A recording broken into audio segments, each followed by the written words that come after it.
ហើយគេក៏បាននៅអ្វីដែលបងប្អូនអត់បានអញ្ចឹងតើបងប្អូននៅតែសង្ស័យនៅតែបន្តប្រើប្រាជ្ញាដល់ណាទៀតសម្រាប់ខ្ញុំមិនមែនថាខ្ញុំបរិសុទ្ធជាងបងប្អូននេះខ្ញុំក៏ធ្លាប់ប្រើប្រាជ្ញាប្រើគំនិតប្រើយោបល់សាច់ឈាមច្រើនដែរប៉ុន្តែអារឿងទាំងអស់ហ្នឹងវាអត់មានបានប្រយោជន៍អីទេវាធ្វើឲ្យយើងគេថាកុំចង់ខ្លាំងជាមួយព្រះខ្ញុំថាព្រះប្រើអ្នកដែលមានដួងចិត្តស្អាតមកចូលនគរព្រះកុំយកប្រាជ្ញាសាច់ឈាមតើហ៊ានតែយកប្រាជ្ញាសាច់ឈាមមកវិភាគអ្នកកូនព្រះបងប្អូននឹងទទួលបានភាពអាម៉ាស់ចាបងប្អូនគិតថានៅក្នុងព្រះបណ្ឌាស្រាប់តាសិតអ្នកល្ងងហ៎បងប្អូនគិតថានៅក្នុងព្រះបណ្ឌាស្រាប់តាអ្នកមកបំរើព្រះលោកគ្រូអ្នកគ្រូដតីហ្នឹងសិតតែក្មេងដែលសុភាពរៀបសារទន់ភ្លន់មិនយល់ពីសង្គមភាសាពេញមកគឺវិញ្ញាណទឹកចិត្តសស្អាតពីដើមមកមែនគឺអត់ទេសិតតែជើងខ្លាំងទាំងអស់ចាបើនិយាយពីខ្លាសិតតែខ្លាញញីដែលគេហៅថាចង្កូមស្រួចចាបើនិយាយពីវីរៈបុរសនៅក្នុងព្រះបណ្ឌាស្រាប់តាសិតតែកំពូលមនុស្សចាចង់ប្រភេទលោកីមិនមកចឹងបាទខ្ញុំប្រាប់ថាឃើញស្លូតស្កូតនិយាយនៅក្នុងឡាយពេញដោយសេចក្តីអំណរគឺធ្លាប់ឆ្លងកាត់អស់ហើយជីវិតគេហៅថាក្នុងលោកីកុំឲ្យបាច់មកគេថាមកភ្លក់ជាមួយមេនៅស្រាប់តាគឺបងប្អូនខ្ញុំជឿថាបាត់អត់តាន់ទេតែពួកយើងបោះបង់ចោលអស់ហើយលែងយកមកប្រើហើយពិភពកាប់ដាវនៅលោកីគឺលែងយកមកប្រើហើយកាចឆ្នះចំណែននន្ទាឈ្នាននេះបោះពាកបោះសម្ដីផាចេញមកពេបជ្រាយស្អីអូយឆ្អែតក៏បាច់ថាគឺចេញមកកលាមកដឹងទាំងអស់ចាពីព្រោះយើងសិតតអ្នកមានអំពើបាបចាយើងលះកាត់ដោយសារយើងដឹងថាយើងមានបាបហ្នឹងហើយបានយើងមករកព្រះចាបើយើងបរិសុទ្ធគឺយើងអត់ជឿព្រះទេគឺយើងដឹងថាយើងថាសួរមកពីយើងហ្នឹងហើយគឺដឹងថាមានបាបអញ្ចឹងបានថាអ្នកខ្លះគាត់តែគាត់មើលមកស្រាប់តាដូចងាយស្រួលពេលខ្លះលោកគ្រូអ្នកគ្រូខ្ញុំលះកាត់អីហើយចានិយាយចេញមកដូចតែនេះប៉ុន្តែមិនបាច់អ្នកដែលដើរខាងវិញ្ញាណគ្រាន់តែគេឃើញគេដឹងហើយកុំសំដែងជាមួយពួកចំណុំស្រាប់តាឲ្យសោះកលេចឆេះណាព្រះវិញ្ញាណគឺដុតចឹងហ្មងអញ្ចឹងខ្ញុំប្រាប់បងប្អូនទាំងអស់គ្នាថាបាច់ព្យាយាមសំដែងឲ្យគ្នាមើលទេទីកន្លែងនេះគឺមិនមែនជារងកុនទេកន្លែងនេះគឺជាកន្លែងដែលបើកបង្ហាញសេចក្តីប៉ັດកំសោយយើងទាំងប្រមាណប្រាប់បងលោកគ្រូអ្នកគ្រូនេះខ្ញុំខ្សោយចំណុចនេះឆានមកលោកគ្រូខ្ញុំខ្សោយចំណុចទៀតអ្នកគ្រូខ្ញុំខ្សោយចំណុចនេះតើខ្ញុំធ្វើម៉េចបានខ្ញុំអាចនេះវាបានតើខ្ញុំធ្វើម៉េចអាចដោះវាបានកុំខ្មាស់កុំអៀនថាពួកយើងសិតក៏ដូចតែគ្នាដែរខ្ញុំក៏ដូចបងប្អូនដែរគ្មិនមែនកើតមកបរិសុទ្ធល្អឥតខ្ចោះទេសិតតែអ្នកគេហៅថាប្រឡូកក្នុងបាបឆ្អែតហើយដឹងតែខ្លួនឯងមានបាបហើយបានរត់មកបម្រើព្រះនោះចាអត់មានបរិសុទ្ធជាងបងប្អូនទេតើតែថ្ងៃព្រះអង្គយាងមកបានយើងដឹងថាយើងបានទៅឬមិនបានទៅរាល់ថ្ងៃនេះប្រឹងទៀតប្រឹងរាល់ថ្ងៃប្រឹងរាល់ពេលវេលាក្នុងការសម្អាតខ្លួនដើម្បីឲ្យខ្លួនឯងបានស្អាតបនភ្លុំត្រែដែលព្រះអង្គយាងមកគឺយើងបានទៅជាមួយព្រះអង្គចាអញ្ចឹងបងប្អូនទាំងអស់គ្នាថាយើងជាបងប្អូនយើងស្គាល់គ្នាអត់ចៃដន្យទេអញ្ចឹងត្រូវធ្វើម៉េចយើងនៅមិនតាន់កាប្រឡងយើងកំពុងតែក្នុងថ្នាក់ប្រឡងគាត់ថាមួយថ្នាក់បាក់ធម្មសិក្សាអនុវិទ្យាល័យអីចឹងយើងចៃ level គ្នាអ្នកថ្នាក់លើជួយបង្រៀនអ្នកថ្នាក់កណ្ដាលអ្នកថ្នាក់កណ្ដាលជួយបង្រៀនអ្នកថ្នាក់ទៀតទៅហើយយើងទៅទាំងអស់គ្នាហើយបើសិនជាចង់ជាប់គ្រាឆក់យោជើងទី1ប្រឹងរៀនប្រឹងធំប្រឹងត្រូវតែបន្តការលះកាត់ដើម្បីអីពីព្រោះមុននឹងពួកយើងដែលថ្នាក់ខ្ពស់នេះឈានមកដល់ចំណុចនេះគឺលះកាត់មិនធម្មតាហើយខ្ញុំប្រាប់ថាក្នុងនគរព្រះអត់មានផ្លូវកាត់ទេអត់មានសោកលុយទេអត់មានផ្លូវកាត់ប្រតាថ្នាក់ផ្លូវផ្លោះទេទី1ទី2ទី3រហូតដល់ទី12គឺ12ឆ្នាំពេញមិនទី1ទី3ទី3ទី7ទី7ទី9ទី9ទី12ទេអត់អាចផ្លោះបើបងប្អូនបន្លំមេរៀនណាឆ្នាំនេះមិនប្រងបន្លំណាទី2ទោះបីឡើងទី3ក៏ដោយឆ្នាំក្រោយបណ្ដោយឡើងទី4មករៀនទី2វិញដដែលខ្ញុំដើរឲ្យបងប្អូនទាំងអស់គ្នាមិនបាច់ចង់ផ្លោះមិនបាច់ចង់កិច្ចមិនបាច់ចង់ខ្ញុំអត់ចង់ជួបរឿងហ្នឹងទេព្រះអង្គអើយខ្ញុំអត់ចង់គេថាប្រឡងថ្នាក់ហ្នឹងទេខ្ញុំខ្លាចណាអាជីវិតបែបហ្នឹងខ្ញុំខ្លាចអារម្មណ៍បែបហ្នឹងខ្ញុំសុំទៅមេរៀនទៀតអត់បានដាច់ខាតត្រូវតែប្រឡងបើមិនចឹងទេបងប្អូនអត់មានវីរភាពទៅនៅឋានសួគ៌ទេឋានសួគ៌អត់មានផ្លូវកាត់ទេអញ្ចឹងមិនថាត្រូវប្រឹងរៀនឬគេស្ដាប់ឬបន្ទាល់បងប្អូនយើងហើយឬការចែករំលែករបស់លោកគ្រូអ្នកគ្រូឲ្យប្រឹងយកមកស្ដាប់ក្នុងតិចថាថ្ងៃនេះយើងមិនជួប ngày cào dương nằng chùa phải cứ ắt phơi cát nhóm bà ta bà nói phía đó ắt miên phơi cát đây nè sen chùa rừng ấy bong bóng chùa rừng nắng việc còn tài chia cả thaประเภท sen kia mà hộp à ha bà ông tao ai hộp pin đập một cứ pin đập chan đôi cái nè việc còn tài môi sờ mà chú môi sờ bà ha môi sờ của cô chập ban mà hộp ấy hộp mà hộp đang tai trâu tài hộp nhưng bà bong bôi toán á trâu tài nhầm chà trâu tài thưa trâu tài chuột té trâu tài bỏ lòn chẳng là công ai rột kịch chia diêm rẻ xa vì nhiên chia diêm sòng át nó peปัญหา cho mà đó dân miên cầm lặng trong cả đó sai ปัญหา ta bên đây tại stress drama depression suy rắm coi cúm coi chân này coi khăng coi ngol bong ở bàn này tì ở bàn này tăng o com ngol nè ní com ngol nè nu com chân này nè ní com chân này hay com khăng com on chết com khoai à vậy để dân khoai hồn ai chồng vì nhiên nhóm sạch nữ nhóm miên sợi phiệp nữ nhóm chọc tơ kê nữ nhóm chọc chân này kê nữ nhóm chọc drama nữ nhóm chọc cao ta đôi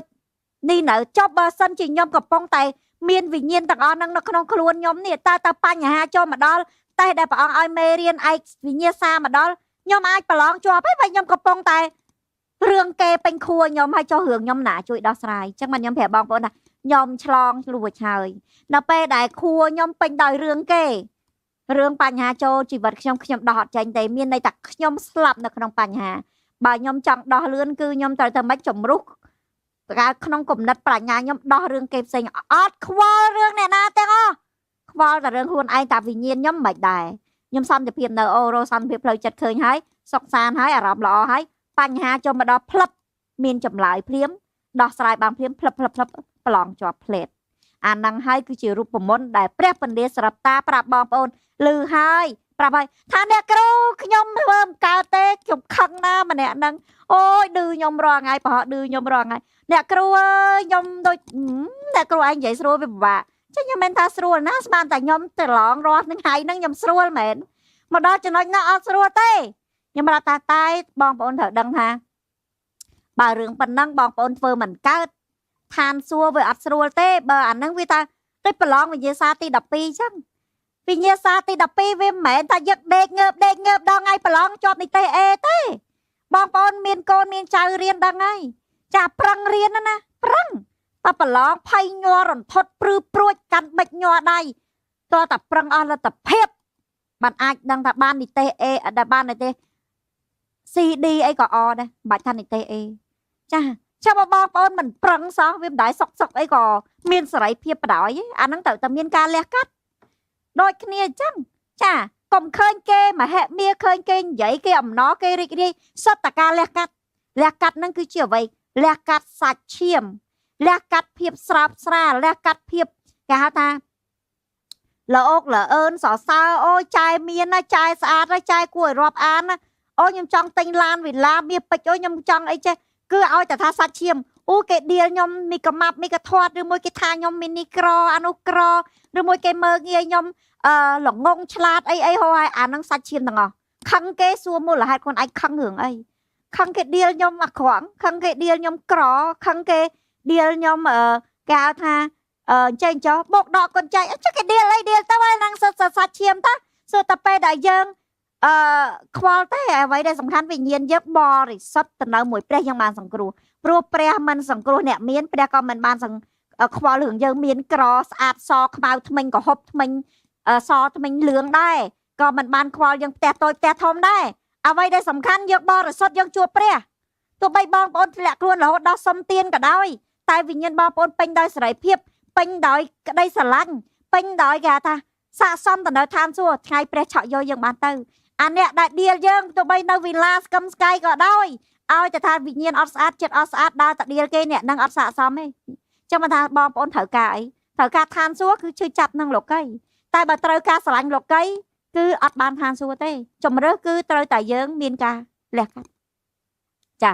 ចឹង ខ្ញុំ លើក ទឹកចិត្ត បងប្អូន តែ ប៉ុណ្ណឹង នៅ មាន ទី បន្ទាល់ មួយ ទៀត យ៉ាង ខ្លី ចឹង ខ្ញុំ ចង់ បញ្ចប់ ទី បន្ទាល់ ហ្នឹង ដើម្បី ឲ្យ បងប្អូន មាន កាន់ តែ មាន ការ លើក ទឹកចិត្ត ថា ព្រះ អស្ចារ្យ ព្រះ ធ្វើ រឿង ជា ច្រើន ដែល បងប្អូន គិត ស្មាន មក ដល់ រឿង ទី បន្ទាល់ មួយ នេះ គឺ អស្ចារ្យ មក ប៉ែក មក ផ្នែក ទៀត ចា អញ្ចឹង សូម operator ចាក់ ទី បន្ទាល់ របស់ អ៊ំ ស្រី ចា សូម គោរព អញ្ជើញ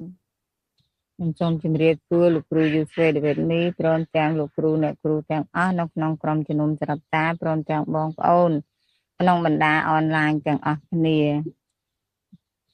នាងខ្ញុំឈ្មោះហ៊ុយសុខុមថ្ងៃនេះខ្ញុំចង់ធ្វើទីបន្ទាល់អំពីការអស្ចារ្យដែលព្រះអង្គបានដោះខ្ញុំឲ្យមានសេរីភាពនៅក្នុងបុណ្យអ៊ូមើថ្ងៃទី33ព្រោះខ្ញុំមានបញ្ហាធំដែលព្រះអង្គដែលកូនរបស់ខ្ញុំគេបានចោះចោលប្រពន្ធកូនខ្ញុំដឹងខ្ញុំក៏អធិដ្ឋានបាញ់ទឹករស់ហើយនឹងព្រះលិខិតព្រះអង្គឲ្យព្រះអង្គបានដោះគេឲ្យព្រះអង្គបញ្ឆេះគេឲ្យគេនឹកកូននឹកប្រពន្ធដើម្បីឲ្យ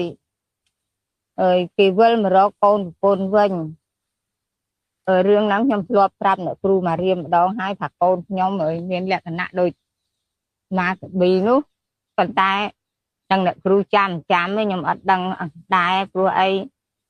កាលតន40ថ្ងៃបបមក្តាប់នោះហ្នឹងខ្ញុំបាននិយាយប្រាប់អ្នកគ្រូដែរកាលហ្នឹងកូនខ្ញុំហ្នឹងគេទៅចាប់ផ្ដើមមកខ្ញុំអធិដ្ឋាននោះក៏បាត់ភាសាទៅហើយទៅហើយលើកនេះគេចោះចោលប្រពន្ធកូនដែលអត់មានប្រាប់អលីងហើយកូននោះចេះតែស្រែករកពុកមកស្រែកក៏ខ្ញុំចេះតែអធិដ្ឋានសូមឲ្យព្រះអង្គបានដោះគេកុំខ្ញុំជឿថាការនេះធំហួសពីសមត្ថភាពរបស់ខ្ញុំសូម្បីតែការងារដែលគេធ្លាប់ធ្វើមួយខែ700ក៏គេបោះបង់ចោលដែរគេសុកចិត្តទៅចោលប្រពន្ធកូនទៅតាមអាមនុស្សដែលព្រះអង្គមិនសពហាតីនេះតើតែពេលខ្ញុំអធិដ្ឋានមួយថ្ងៃ5ដងប្រោះព្រះលិខិតប្រោះទឹករស់ខ្ញុំប្រកាសខ្ញុំទាមទារសិទ្ធិអំណាចគឺព្រះអង្គធ្វើការអស្ចារ្យបានដោះលែងឲ្យការដែលគេប្រព្រឹត្តនេះគឺរយៈពេល10ឆ្នាំគត់ខ្ញុំទើបតែនឹងដឹងហើយកូនភាសាខ្ញុំគ្នាទ្រាំនោះទ្រាំដល់ថារកស្រីណាមិនបានដូចជាកូនភាសាខ្ញុំនេះគ្នាអត់ធន់មែនទែនការហើយ3ឆ្នាំវាអត់ចុះកម្រងឲ្យនឹងគេទេគេសុំលែងបានខ្ញុំដឹងម្ដងតទៅពេលលើកទី2បានកូន2ហើយគាត់ទៅប្រព្រឹត្តការអាក្រក់នឹងទៀតខ្ញុំដឹងទៀតខ្ញុំអធិដ្ឋានទៀតអធិដ្ឋានក៏ឈប់ក៏បងអង្គតោះហើយដល់លើកទី3គេចុះចេញទៅដែលអត់មានប្រាប់ប្រពន្ធប្រាប់កូននេះរយៈពេលទៅជិត2ខែបានខ្ញុំដឹងខ្ញុំអធិដ្ឋានខ្ញុំប្រឆេះខ្ញុំពឹងអាងលើអំណាចព្រះអង្គខ្ញុំជឿថាព្រះអង្គនឹងដោះកូននឹងឲ្យមានសេរីភាពឡើងវិញហើយព្រះអង្គក៏ធ្វើការអស្ចារ្យតាមរយៈព្រះលិខិតព្រះអង្គនេះហើយនឹងទឹករស់នេះដែលខ្ញុំប្រកាសរាល់ថ្ងៃខ្ញុំជឿថាបញ្ហាធំហួសពីសមត្ថភាពខ្ញុំស្វាយទៅព្រះអង្គទាំងអស់អរគុណព្រះអង្គមែនទែនខ្ញុំស្វាយសេរីល្អទៅព្រះអង្គដែលព្រះអង្គបានដោះលែងហើយឲ្យកូននឹងមានសេរីភាពមកវិញឲ្យគេបានមករស់នៅជាមួយប្រពន្ធកូនវិញអរគុណព្រះអង្គគុណអរប្រគុណព្រះអង្គគុណសូមស្វាយសេរីល្អសេរីរុងរឿងទៅព្រះអង្គហើយកូនក៏អរគុណដល់លោកគ្រូអ្នកគ្រូទាំងអស់ដែលជួយអធិដ្ឋានឲ្យបានព្រះអង្គធ្វើការនេះដោយសារអំណាចព្រះអង្គបាត់កូនមានថាព្រះអង្គជាអ្នកទីពឹងកូនសង្ឃឹមទៅលើព្រះអង្គថាព្រះអង្គគឺជាព្រះដែលមានគ្រប់ទាំងអំណាចលើសទាំងអំណាចទាំងអស់នៅលើព្រះអង្គទាំងអស់ជាអ្នកធ្វើការគុណអរគុណព្រះអង្គគុណសរសើរគុណអំកើព្រះអង្គគុណស្វាយស្វាយសេរីល្អសេរីរុងរឿងទៅព្រះអង្គចុងបញ្ចប់នេះខ្ញុំសូមឲ្យបងប្អូនទាំងអស់គ្នាជឿទៅលើព្រះអង្គទាំងស្រុងកុំឲ្យមានចិត្តសង្ស័យព្រះអង្គថាបើជឿដែលអត់សង្ស័យនោះគ្រប់ការទាំងអស់ព្រះអង្គនឹងធ្វើការព្រះអង្គនឹងដោះឲ្យរួចឲ្យមានសេរីភាពគុណអរគុណព្រះអង្គសូមស្វាយប្រពោទៅព្រះអង្គក្នុងព្រះនាមព្រះយេស៊ូវ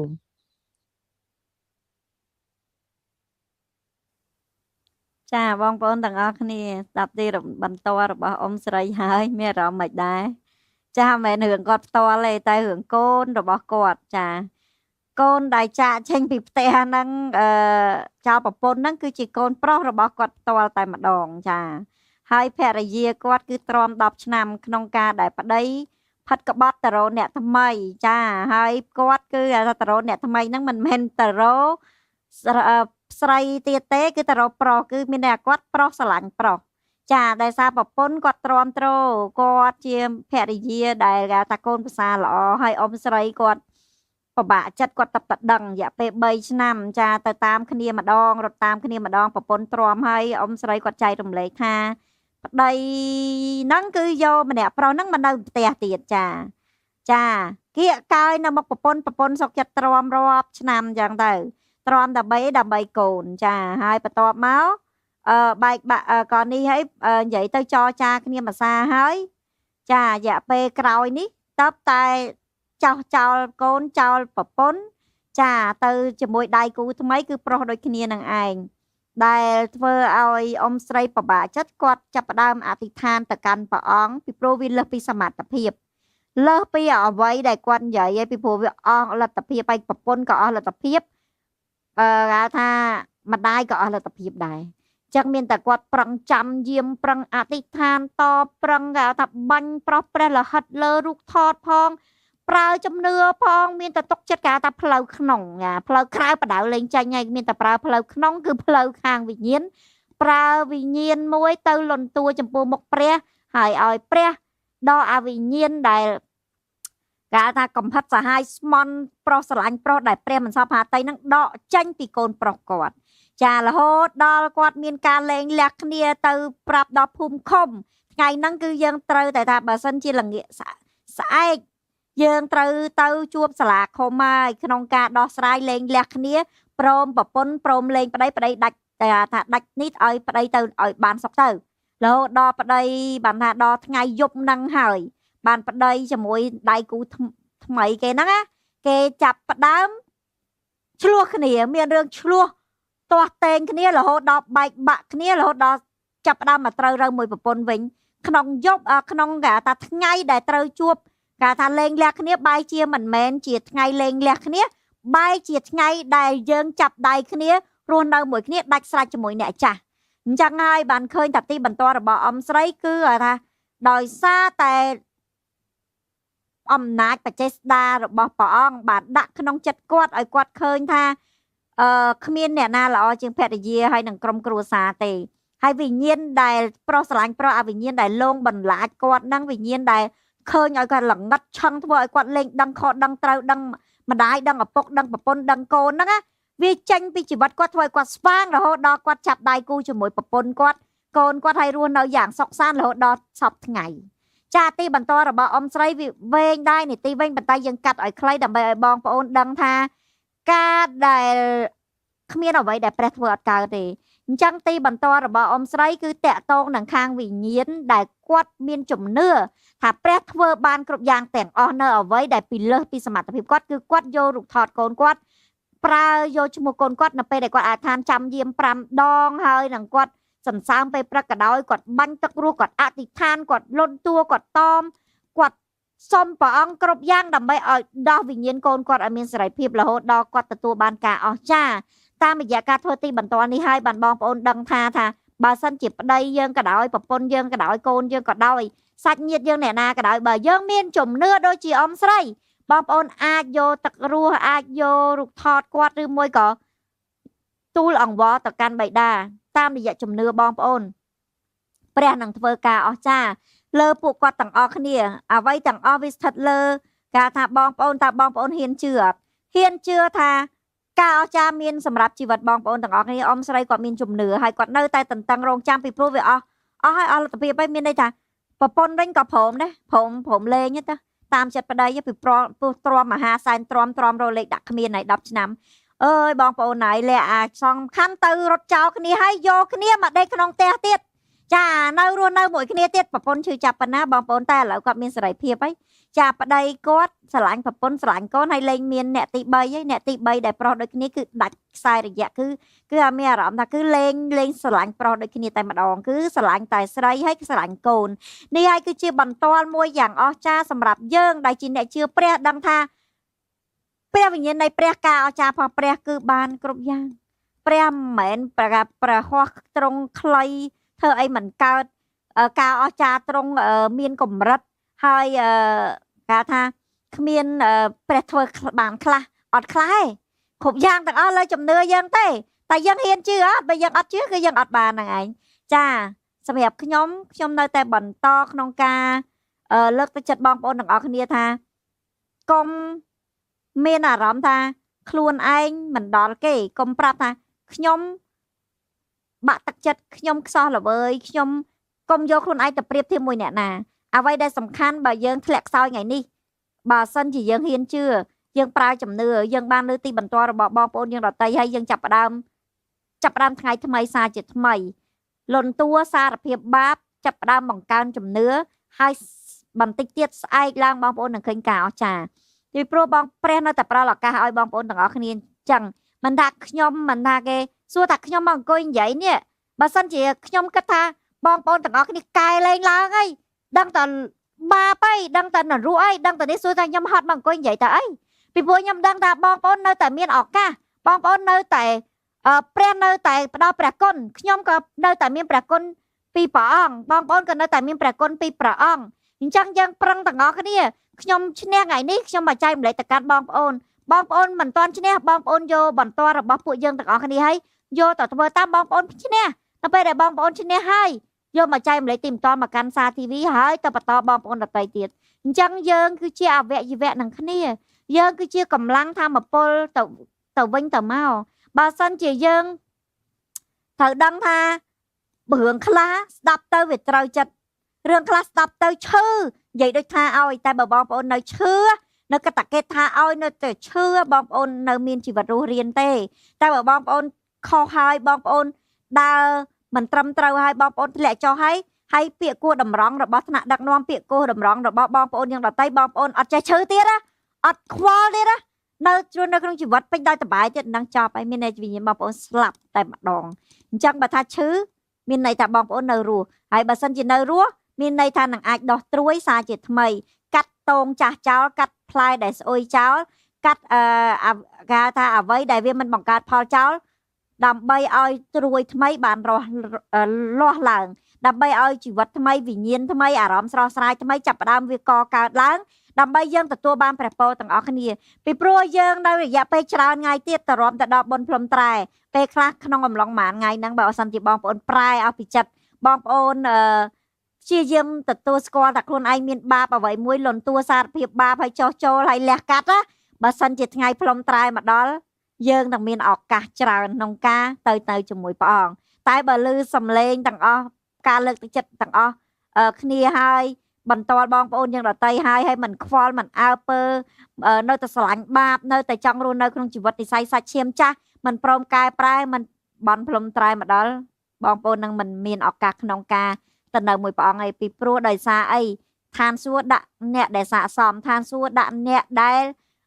វិញ្ញាណស្អាតរស់នៅក្នុងជីវិតស្អាតអញ្ចឹងថ្នាក់ដឹកនាំយើងមានប្រសាសន៍ថាបើបងប្អូនមិនបានភ្លក់ឋានសួគ៌លោកីទេបងប្អូននឹងមិនអាចមានវត្តមានទៅនៅឋានសួគ៌ដ៏ពិតប្រាកដទេតើសួគ៌វិញ្ញាណបងប្អូនរាល់ថ្ងៃនេះតើមានអារម្មណ៍ថាដូចនៅឋានសួគ៌ហើយឬនៅមានអារម្មណ៍ថា fresh ស្រស់ស្រាយស្រស់បំព្រងជីវិតរីករាយភីងចាហើយចេញមកគឺថាទៅណា